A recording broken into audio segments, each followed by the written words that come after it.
Alléluia. Bonsoir bien-aimés dans le Seigneur.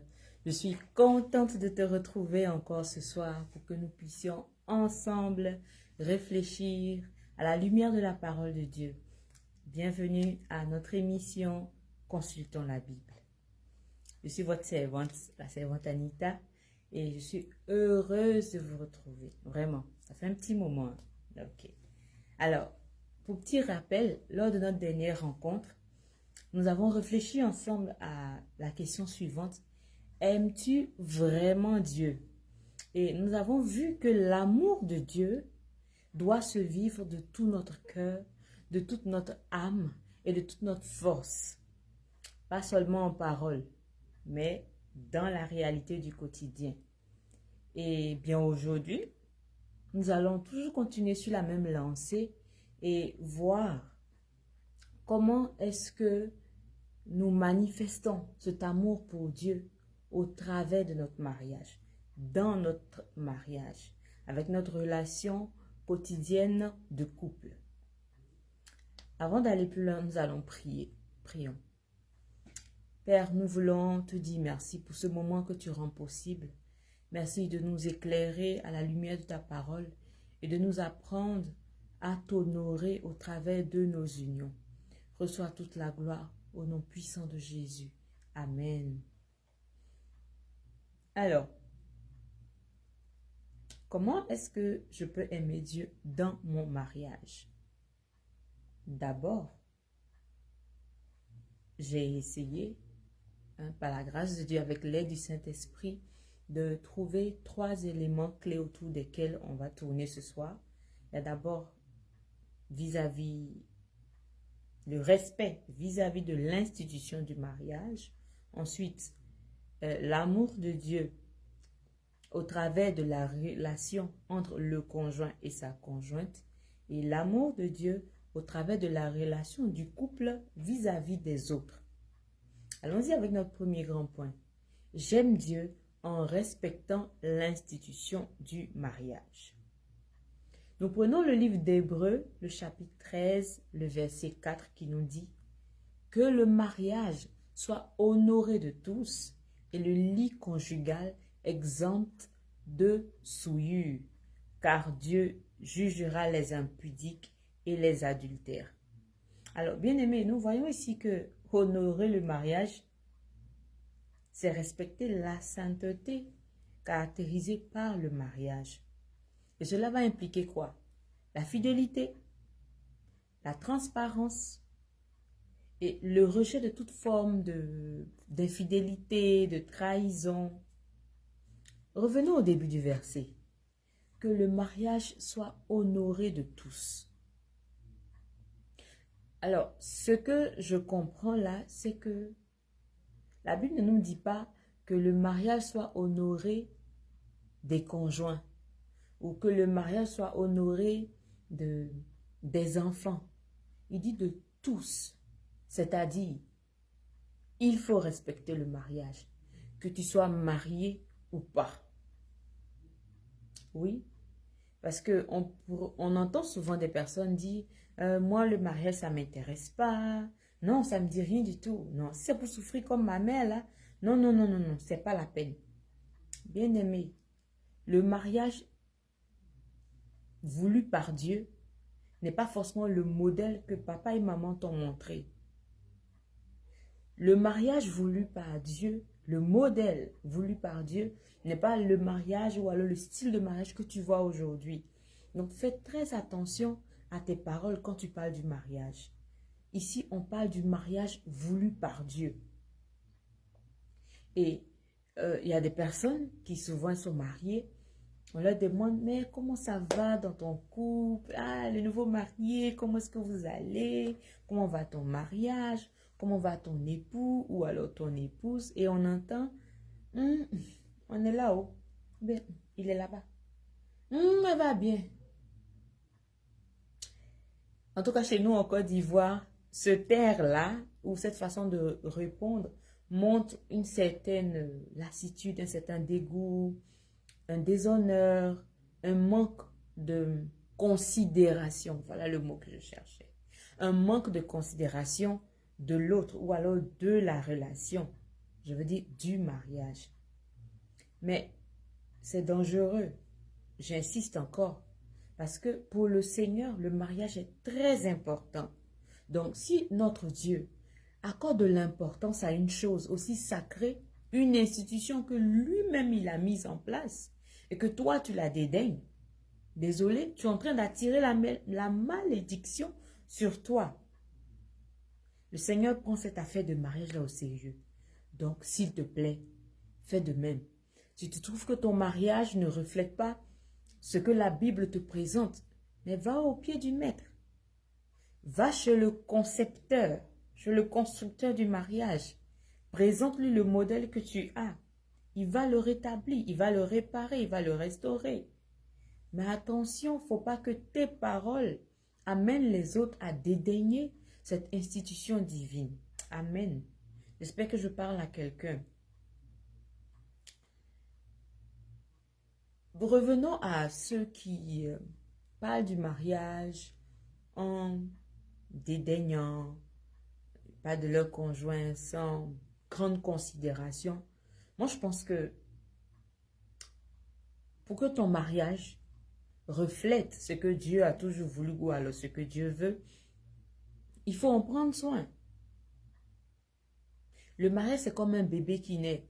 Et quand cet enfant naît, bien aimé, si tu me dis qu'un nouveau-né doit être capable de se lever, de marcher, de prendre la cuillère et de mettre la nourriture à sa bouche, bon, finalement, on va s'interroger sur ton intégrité là. Oui, en fait, le mariage, il faut en prendre soin. Il faut l'embellir. Il faut tout faire pour améliorer ou bien pour travailler son image.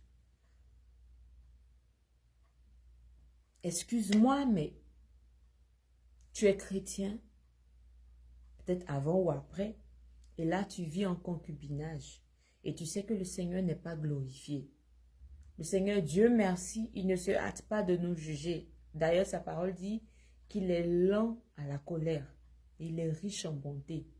À partir du moment où il a attiré ton attention sur cette irrégularité, s'il te plaît, dépêche-toi d'entrer en règle avec lui. Parce que savoir que le mariage est sacré aux yeux du Seigneur et tu ne te maries pas et tu consommes cette relation, tu es en train de déshonorer le mariage. Pourtant, le Seigneur n'est pas d'accord avec ça. Tu risques même de t'attirer des malédictions, excuse-moi, mais inutilement. Parce que si encore tu ignores, on va comprendre, le Seigneur est miséricordieux, mais tu es conscient du fait que le Seigneur n'est pas d'accord avec la position dans laquelle tu es maintenant, et tu ne fais rien pour arranger la situation, bon là c'est vraiment jouer avec le feu. Alors s'il te plaît, conseil de sœur, régularise vite ta situation. C'est pour ton propre bien. Comment encore est-ce qu'on peut honorer le mariage? Bien aimé, depuis le jour où tu es marié, partout où on t'appelle, on dit le mari de Madame Tan. Madame Tan. On t'appelle par le nom de ton époux, par son patronyme. Mais il faut faire respecter ton conjoint. Au travail, ou à l'école, ou je ne sais pas, partout où tu vas, tu permets à tout le monde, à n'importe qui, de flirter avec toi. Non. Il faut respecter le nouveau nom que tu portes. Il faut respecter l'institution que Dieu a mise là. Tu es toujours à avoir des conversations ambiguës sur les réseaux sociaux, sur ton téléphone, les communications tardives, les appels à des heures indues. Tu dois choisir de protéger ton couple. Parce que le mariage est précieux aux yeux de Dieu. Évite les temps de tentation. Fais comme Joseph. Prends tes jambes à ton cou. Ou alors, depuis le début, quand tu vois la tentation venir de loin, ben, tu changes de chemin. Tu ne vas pas laisser arriver, non, je le vois venir, mais je l'attends. Il va voir ce que je vais lui dire. Ce que tu vas lui dire là, en quoi ça va glorifier le nom du Seigneur. Évite, tout simplement. Il faudrait que de loin, celui qui n'est pas marié, quand il te voit, il craint et il respecte le mariage. Parce que toi-même, tu crains, tu respectes celui qui l'a institué.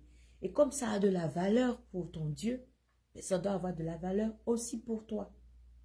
La manière dont tu te considères, c'est comme ça qu'on te voit dehors aussi.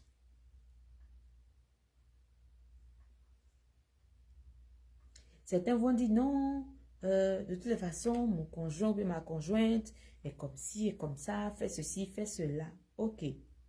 Tu juges qu'il ou alors qu'elle ne mérite pas ou alors ne considère pas, ne mérite pas plutôt, pardon, cette protection. Ok. Fais-le quand même. Pourquoi?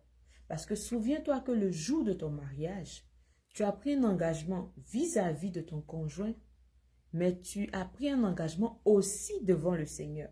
Et tu l'as appelé à témoin. Et ne serait-ce que pour respecter cet engagement envers lui, protège ton mariage. En faisant cela, tu pourras éviter le jugement de Dieu. Alors, après avoir vu comment honorer l'institution du mariage, comment respecter l'institution du mariage, voyons comment on peut manifester cet amour-là dans la relation quotidienne avec notre conjoint.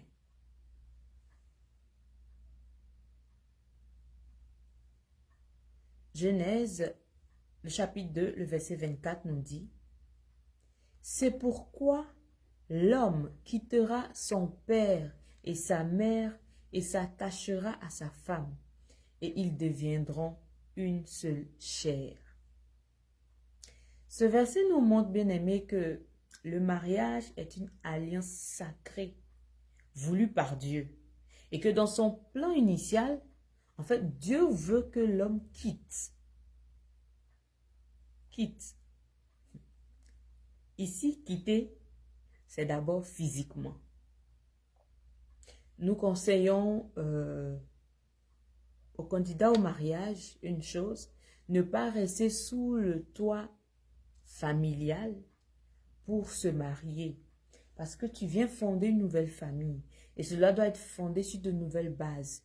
Tu ne vas pas rester chez ton père et chez ta mère, qui sont déjà les chefs de leur maison, pour bâtir ta maison à toi. Il ne peut pas avoir deux capitaines sur un même bateau. Donc, il y a d'abord quitter physiquement. Et puis, se détacher aussi du modèle de ses propres parents ou de ses beaux-parents, surtout s'ils n'ont pas été un très bon modèle, pour construire nous-mêmes notre modèle basé sur la Bible. Quitter, c'est ne pas toujours être prompte à appeler les parents, à faire le compte rendu de tout ce qui se passe dans notre couple du matin au soir, à la moindre petite dispute, appeler les parents, à la moindre incompréhension, appeler les parents. Bon, là, tu n'as pas quitté. Tu n'as vraiment pas quitté. Quitter, c'est quitter aussi le statut de célibataire. Avant, quand tu faisais ton CV ou alors quand tu remplissais des documents administratifs, on dit statut matrimonial, tu mettais célibataire. Maintenant, tu as mis marié. Donc, ça change. C'est ça aussi quitter. Comme j'ai entendu dans un témoignage, un couple chrétien, quand ils venaient de se marier, ils sont mariés assez jeunes, et ils disaient qu'à la moindre incompréhension, chacun prenait ses affaires et rentrait en famille. Ils étaient chanceux d'avoir leurs parents dans la même ville qu'eux. Donc, madame rentrait chez ses parents, monsieur rentrait chez ses parents. Et quand la tempête passait, et encore j'insiste, Dieu merci, leurs parents étaient chrétiens et sages, les parents leur disaient non, non, non, vous devez retourner chez vous et trouver un terrain d'entente. Mais ça, c'est un manque de sagesse. Si tu fais ça, bien aimé, tu n'as pas encore quitté. Pourtant, la Bible te demande de quitter. C'est vrai que nos parents sont des repères. Souvent, grâce à Dieu, leur union, le modèle de leur mariage peut être une source d'inspiration pour nous. Mais on ne doit pas ressembler à des enfants de la maternelle qui réclament sans arrêt l'attention de la maîtresse. Madame, madame, papa, maman, tout le temps. Non, non, non, non, non. J'insiste, il faut quitter. Je parle beaucoup des parents actuellement. Ce n'est pas que j'ai un problème avec le fait qu'on ait à recourir à nos parents lorsque nous avons des défis qui nous dépassent. Ce n'est pas mauvais en soi.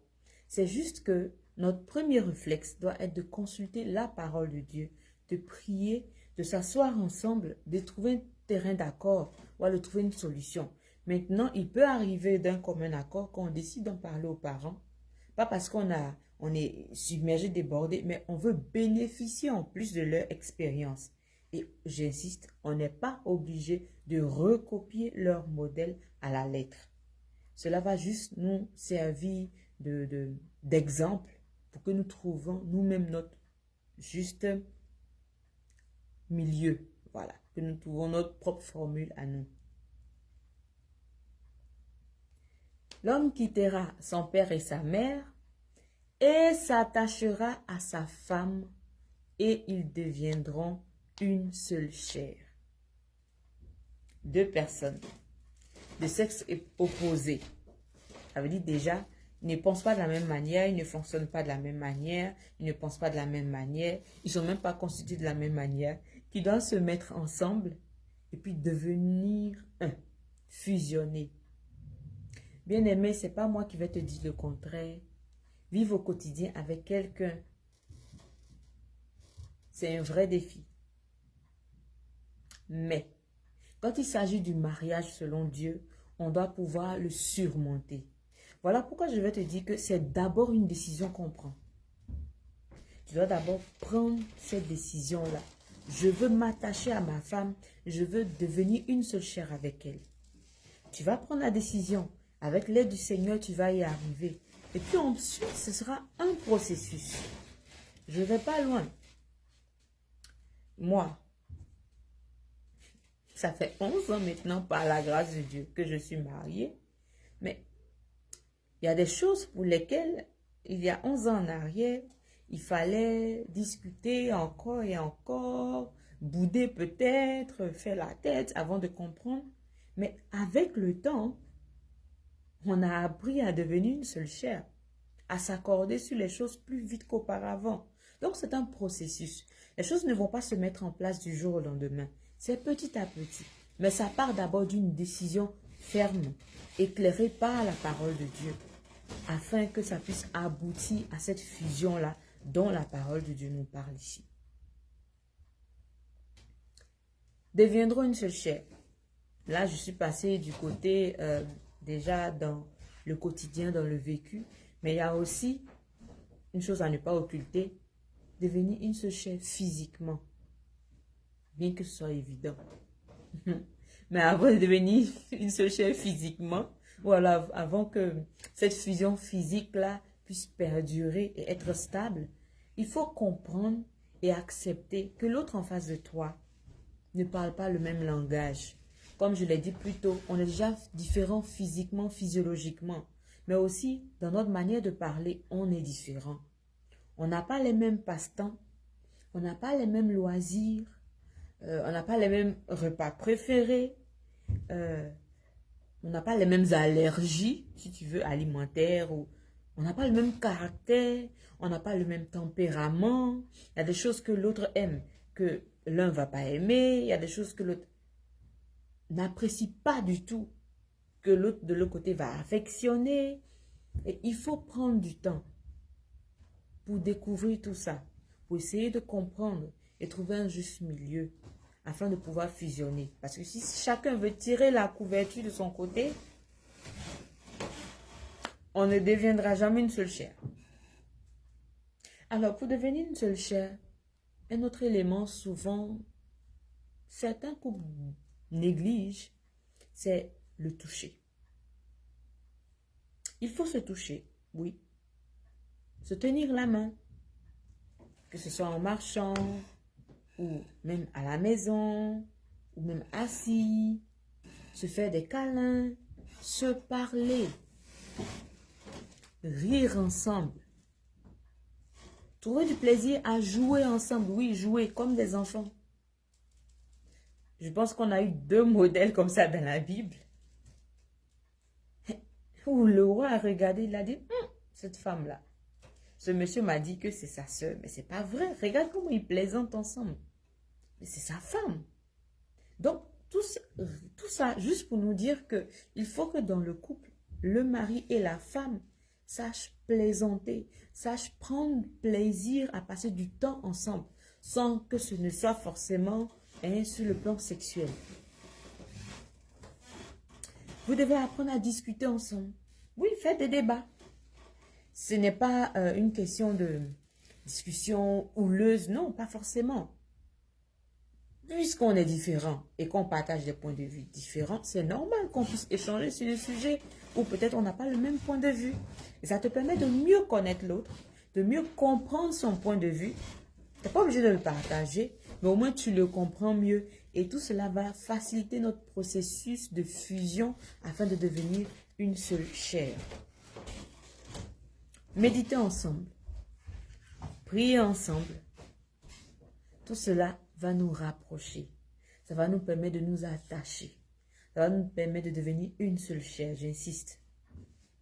Souvent, ce qui fait qu'il y a beaucoup de points de divergence, c'est que je vois les choses d'une manière, l'autre voit les choses d'une autre manière, mais je ne sais pas d'aller vers l'autre pour mieux comprendre, pour me mettre à sa place, j'ai bien envie de dire dans sa peau, pour essayer d'imaginer comment est-ce qu'il conçoit la chose. Et c'est bon de prendre ce recul-là. Et ça va t'aider à mieux comprendre et à mieux respecter le centre d'intérêt de l'autre, même si tu ne le partages pas. Parce que le respect aussi dans la relation est très, très, très important. Communiquer et se comprendre. Il y a une chose qui s'est passée, ça n'a pas fonctionné. C'est fini en dents de scie, en queue de poisson. Il faut en reparler. Trouver l'occasion d'en reparler. Le dialogue résout beaucoup de choses aussi. Devenir une seule chair, c'est aussi prendre les décisions, pas seulement par rapport à moi, pas seulement par rapport à toi, mais par rapport à nous deux. Quand nous deux nous sommes ensemble, par rapport à ce que tu aimes et que tu n'aimes pas, ce que j'aime et je n'aime pas, quelle décision on peut prendre qui va nous convenir à nous deux, dans la mesure du possible, bien entendu. Et ça va nous aider à être équilibrés. Être complémentaires aussi pour faire face aux situations, pour faire face à l'adversité, faire front face aux enfants. Oui, j'insiste, pour certains choix, pour leur bien-être. C'est tout ça, être une seule chair. Je ris parce que ici, nos enfants nous font du chantage souvent. Non, on n'a dit pas de télé aujourd'hui. Ou bien on n'a dit pas de télé à partir de telle heure. On vient, on demande à maman, s'il te plaît, est-ce que... Non, non, non, non, non, non, non. Et puis on passe par devant pour aller voir papa. Je sais qu'il y a plein de familles qui vivent ça. Et être une seule chair aussi là. De telle sorte que les enfants puissent comprendre que quand papa a dit non, c'est aussi non chez maman. Et vice versa. Vous apprenez déjà là à vos enfants l'importance de l'unité, l'importance de devenir une seule chair. J'ai dit être complémentaire face à l'adversité. Ça m'a rappelé un couple qui, le monsieur, il est vraiment très doux. Il ne parle pas beaucoup. Et la femme était très dynamique, extravertie. Il y a une situation où quelqu'un avait manqué de respect assez frontalement au monsieur. Et lui, dans sa nature, il a simplement dit, je n'ai pas apprécié. Et il s'apprenait à tourner le dos partir. Bien aimé, sa femme a récupéré le palabre, comme on le dit en Côte d'Ivoire. Elle a défendu son époux. Et depuis lors, le monsieur qui avait manqué de respect à l'autre monsieur là, ben, il lui a voué un respect sans précédent. Là, ils ont su être une seule chair. Et cela les a aidés à surmonter cette adversité de manque de respect de la part d'autrui.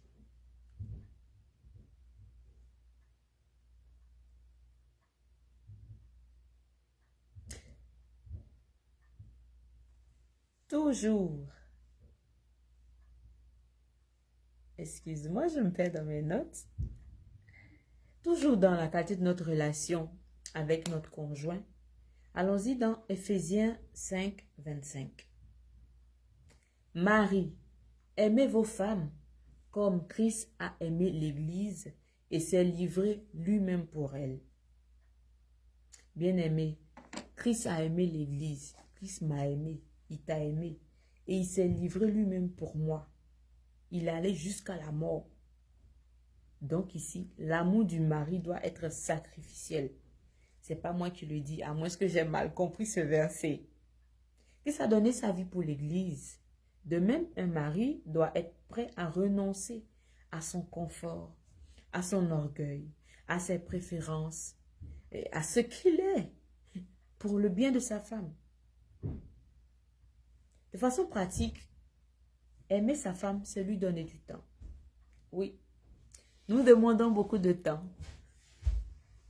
Des temps de qualité, ce n'est pas forcément dans la durée, mais même si c'est 15-20 minutes, que ces 15 ou ces 20 minutes-là soient un moment de qualité. Un temps où il écoute sa femme, un temps où il la prend dans ses bras, un temps où, quand elle lui parle, il la regarde, tout simplement. La regarde dans les yeux, où il n'y a rien d'autre autour pour le distraire de l'attention de ce qu'elle est en train de lui dire, de lui raconter. Trouvez un mois, un jour, ou un moment même de la journée, si votre emploi du temps vous le permet, et passez du temps. Ce sera juste elle et lui, monsieur et madame, le mari et sa femme. Juste vous deux, personne d'autre. Mangez ensemble. Oui. Faites certaines tâches ensemble.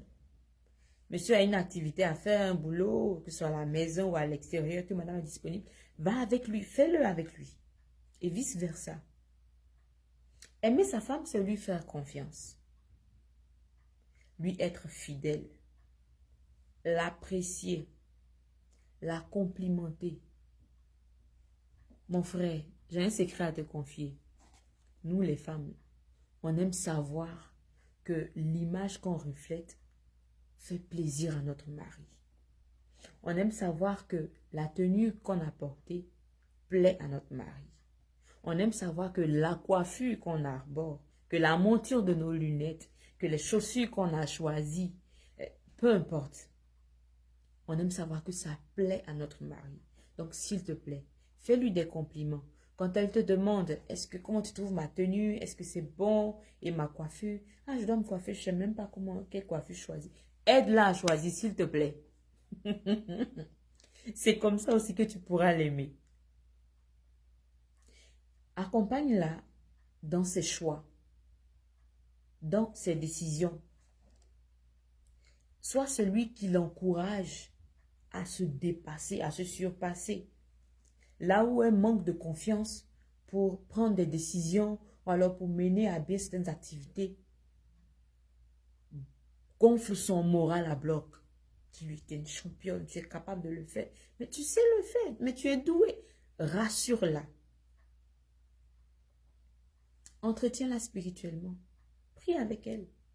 Médite avec elle. Demande-lui si elle a des sujets de prière. Est-ce qu'elle a des préoccupations par rapport à la parole de Dieu? C'est important. C'est tout ça. Aimer ta femme comme Christ a aimé l'Église. Mes sœurs, je viens à vous. Éphésiens 5, 22 nous dit, femmes, soyez soumises à vos maris comme au Seigneur. Soumise comme au Seigneur. En fait, la soumission, on a longtemps cru que c'était la maltraitance, la domination. Non, non, non, c'est pas ça. C'est une action qui résulte de la confiance que la femme a en son homme, en son mari, au point où elle se soumet, elle accepte, elle l'accompagne et elle valorise les décisions qu'il prend pour leur couple. C'est le fait qu'elles reconnaissent le rôle de leadership spirituel du mari sur elle, sur sa vie et sur sa famille. Et quand elle accepte ce rôle, ce leadership-là, elle doit le soutenir, l'accompagner, le respecter, le conseiller même, mais avec amour et sagesse. Et surtout se mettre sous sa couverture, sous sa protection, sous son autorité, parce que le mari est le chef. C'est la Bible qui le dit, c'est pas moi. Et je suis d'accord avec. Et un bon chef, il est responsable de son entreprise. Il est responsable de ses employés. Il leur garantit un bon salaire. Il fait tout pour qu'ils soient dans les bonnes conditions pour travailler comme il se doit. Quand ils sont malades, il s'assure qu'ils ont une bonne couverture de santé. Et quand il y a un problème dehors, même si le problème a été causé par un des employés, c'est le chef qui répond au nom de ses employés. C'est comme ça que ça doit être aussi dans le couple. Ton époux est ton chef, mais il est responsable aussi de toi. Il prend soin de toi, il te soigne quand tu es malade, il te relève quand tu tombes, il te console quand tu es triste. Mais quand il prend des décisions pour la famille aussi, qu'il y a des retombées, qu'elles soient positives ou négatives, c'est lui qui doit répondre de ces décisions-là. Donc, ma soeur, le jour où tu as dit oui devant le maire, devant Dieu, devant les hommes, tu as dit aussi au Seigneur que tu reconnaissais l'autorité de cet homme-là sur toi. Donc, le jour où tu vas vouloir te rebeller, oui, je dis bien te rebeller, c'est-à-dire refuser de te soumettre à lui, n'oublie pas que le Seigneur, tu es en train de déclarer un peu la guerre à Dieu. Oui, tu es en train de dire à Dieu de te voir comme une rebelle. Parce que tu as dit, Seigneur, je reconnais son autorité. Et puis du jour au lendemain, tu n'informes pas Dieu. Et puis tu veux faire une mutinerie.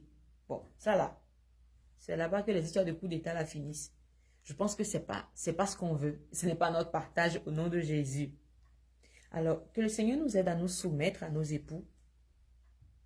La Bible, le Seigneur ne choisit pas ses mots par hasard. Parce qu'il sait que pour la femme, la soumission n'est pas facile. Et comme c'est pas facile, qu'est-ce qu'on fait? Je retourne voir le concepteur. Seigneur, voilà la situation. Face à telle situation de notre famille, de notre couple, mon époux veut qu'on fasse telle chose. Mais sincèrement, Seigneur, je ne partage pas.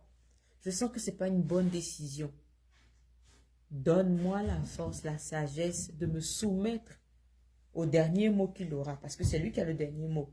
Mais comme Dieu nous a choisi comme aide, on a aussi le droit de dire, cher époux ou mon chéri, ou je ne sais pas comment tu appelles ton mari, tu as souhaité que nous fassions telle chose. Vraiment, voilà mon point de vue sur la question.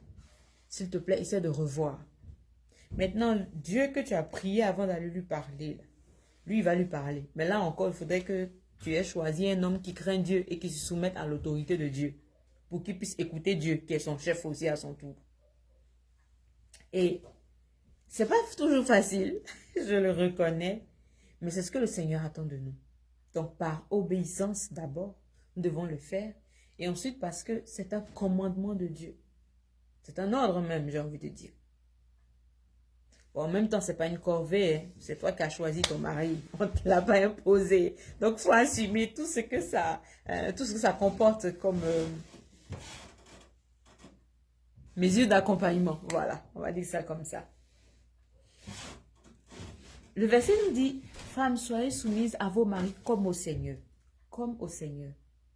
Ma soeur, le jour, ce sera vraiment difficile pour toi. Dis-toi que tu dois te soumettre comme tu es censé te soumettre au Seigneur. Dans cette posture-là, ça pourra t'aider. Et tout comme on ne comprend pas toujours les choix ou alors les décisions du Seigneur pour notre vie, ses voies sont insondables. Nous sommes convaincus d'une chose, c'est qu'il fait concourir toutes choses à notre bien. Donc, aussi ton époux qui craint le Seigneur, quand il prend une décision, Seigneur, je ne comprends pas forcément le choix que mon époux a fait, mais je veux me soumettre comme à toi. Et je sais que tu vas faire concourir ces choses-là, ce choix-là, à mon bien, au bien de notre famille. Tu dis Amen. Tu avales la pilule et tu avances.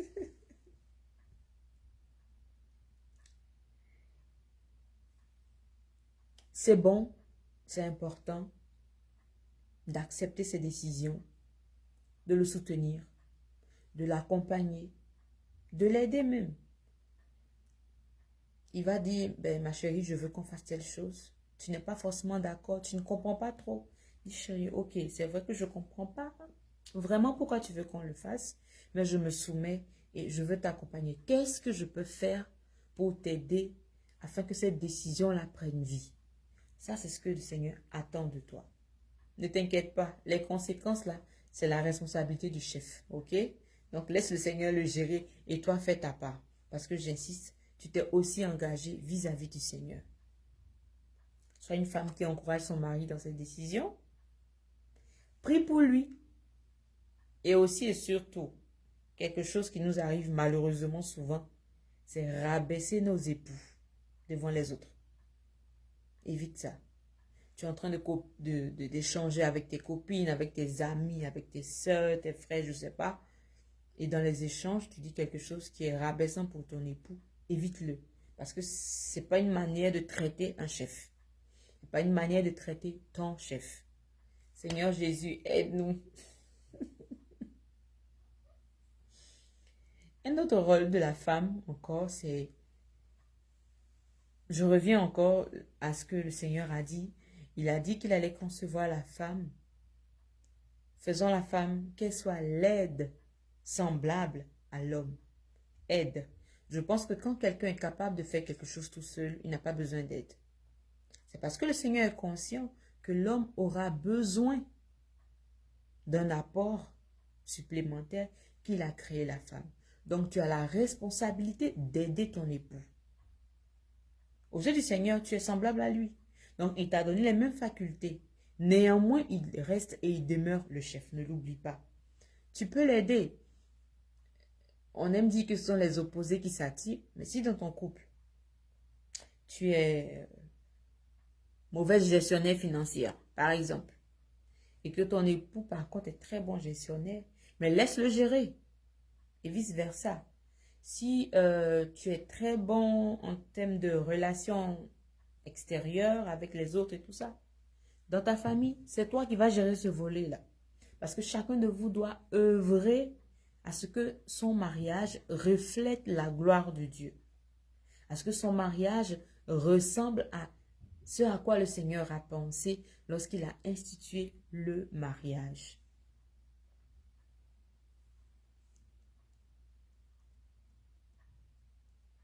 Dans mes recherches, je suis tombée sur un verset qui m'a fait beaucoup réfléchir, qui m'a amené à me remettre en question. C'est Proverbe 31. C'est surtout le verset 12. Mais on va commencer à partir du verset 10. Le verset 10 nous dit, « Qui peut trouver une femme vertueuse?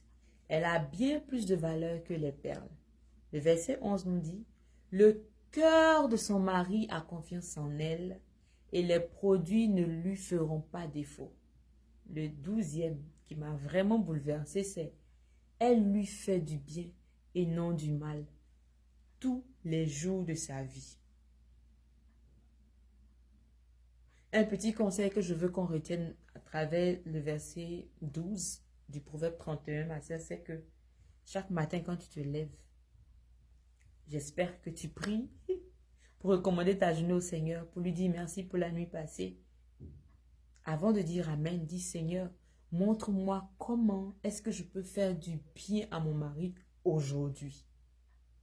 Donc le Seigneur ainsi va renouveler ta provision quotidiennement pour faire du bien à ton mari. Moi, j'ai compris un secret. Plus tu cherches à honorer le Seigneur d'abord, les autres détails, là, il gère pour toi. On n'est pas parfait dans le couple. On a nos défauts, on a nos bas, on a nos défis. Mais quand on met le Seigneur, honorer le Seigneur au devant, il aplanit nos sentiers. Que cela soit ton partage au nom de Jésus. Je veux terminer par notre relation aussi avec les autres. Dans le mariage, c'est vrai que c'est d'abord toi, ton époux, le Seigneur, basé sur le Seigneur, fondé sur le Seigneur. Mais il y a aussi l'image que vous renvoyez dehors. Avant d'aller dehors, même commençons déjà à la maison. Il vous a béni avec des enfants. Comment est-ce que vous les traitez? Est-ce que votre manière de vous aimer inspire vos enfants? Moi, j'ai entendu des enfants dire, je ne me marierai jamais parce que je n'ai pas aimé ce que j'ai vu entre papa et maman. Papa n'aime pas maman. Maman ne respecte pas papa. C'est pas ce que le Seigneur attend de nous. Que le Seigneur nous donne la sagesse d'éduquer nos enfants selon la parole de Dieu et avant tout d'être nous-mêmes un modèle par rapport à la manière dont nous vivons au quotidien. C'est quoi ta relation avec ta famille après ton mariage? Certains pensent que comme je suis mariée, malheureusement souvent les hommes, comme je suis mariée maintenant, j'ai plus rien à faire avec ma famille, je ne m'occupe que de ma femme, que de ma belle famille. Non. C'est ta famille toujours, c'est toujours tes parents. Ils ne sont plus la priorité, mais ils existent. Il faut de temps en temps passer un appel, prendre des nouvelles. Quand il y a des événements importants, si vous pouvez déplacer-vous, allez les voir. Ta belle famille. On a malheureusement catégorisé les belles familles. Non, mes beaux-parents là, ils sont compliqués, ils sont comme ci, ils sont comme ça. Qu'est-ce que tu fais pour produire la paix? Qu'est-ce que tu fais pour arranger l'image de ton conjoint dans sa famille? Prends soin d'eux. Appelle de temps en temps, envoie un message. Sois présent. C'est pas compliqué, c'est des choses qu'on peut faire de temps en temps. Même s'ils sont difficiles avec toi, le Seigneur t'attend à ce que tu les honores. La Bible dit, honore ton père et ta mère pour que tu vives longtemps. Mais ton époux, tu es devenu une seule chair avec lui. Donc, son père et sa mère deviennent aussi à toi, ton père et ta mère. Donc, c'est pas négligeable. C'est pas parce que non, c'est sa famille, donc je suis pas concernée. Non, non, non, non. Tu es concerné et vice-versa. Les autres encore, Matthieu 5,16 nous dit que votre lumière luise ainsi devant les hommes, afin qu'ils voient vos bonnes œuvres et qu'ils glorifient votre Père qui est dans les cieux. Bien-aimé, ton mariage doit faire envie. Quand on te voit, toi et ton conjoint, ta conjointe, ceux du dehors doivent dire, waouh, j'ai envie d'être comme ce couple-là. J'ai envie d'être comme eux. Je veux me marier pour être comme eux. Vous devez refléter une image d'amour, de paix, de partage, de convivialité, d'hospitalité. Et surtout, faire du bien. Faire du bien. Invite un frère ou une sœur à partager un repas avec vous. Ça peut faire du bien. Tu peux offrir un café. Tu peux offrir, faire des dons. Laisse-toi guider par le Saint-Esprit. Mais n'oublie pas que ton couple doit être un canal de bénédiction pour ceux autour de toi. Parce que c'est ainsi aussi que tu pourras témoigner que tu aimes Dieu. Alors, on a vu ce soir que le mariage, c'est pas qu'un contrat entre deux personnes, monsieur, madame, mais c'est un terrain sacré que le Seigneur se réserve et où son amour doit s'incarner au quotidien. Aimer Dieu dans son mariage, c'est pas seulement prier ensemble, aller à l'église, mais c'est honorer même l'institution en l'entretenant comme un enfant, comme un nouveau-né, en l'embellissant, en respectant son conjoint, en élevant ses enfants, en étant le modèle selon la parole de Dieu, en aimant et en considérant, en respectant sa famille et sa belle famille, en gérant son foyer avec sagesse, avec diligence et en partageant l'amour de Dieu avec notre entourage. 1 Jean 4,20 nous dit, si quelqu'un dit « j'aime Dieu » et qu'il n'aime pas son frère, alors c'est un menteur. Parce que ton frère que tu ne peux pas voir, comment peux-tu l'aimer? Ton frère, pardon, que tu vois. Car celui qui n'aime pas son frère qu'il voit, pardon, comment peut-il aimer Dieu qu'il ne voit pas? Bien-aimé, la parole de Dieu nous dit ici que nous sommes des menteurs. Si nous prétendons ne pas aimer notre prochain pendant que nous disons aimer Dieu. Celui que nous voyons chaque jour, nous devons lui témoigner l'amour de Dieu. Et c'est par ricochet ainsi que nous montrons à notre Dieu que nous l'aimons également. Prions. Papa, nous voulons te dire merci de nous avoir enseigné en ce soir. Je veux te prier pour tous les couples qui longtemps n'ont pas honoré l'institution qu'est le mariage, qui longtemps n'ont pas su s'aimer, qui longtemps n'ont pas su prendre soin les uns des autres, qui longtemps ont montré des disputes, des discordes à leurs enfants, à leur famille, leur belle famille, à leur entourage. Que ton vin nouveau vienne dans leur cœur en ce soir. Que le souffle du Saint-Esprit vienne souffler sur eux et nettoyer, balayer, enlever toutes ces toiles d'araignée qui pendant longtemps ont régné dans leur foyer.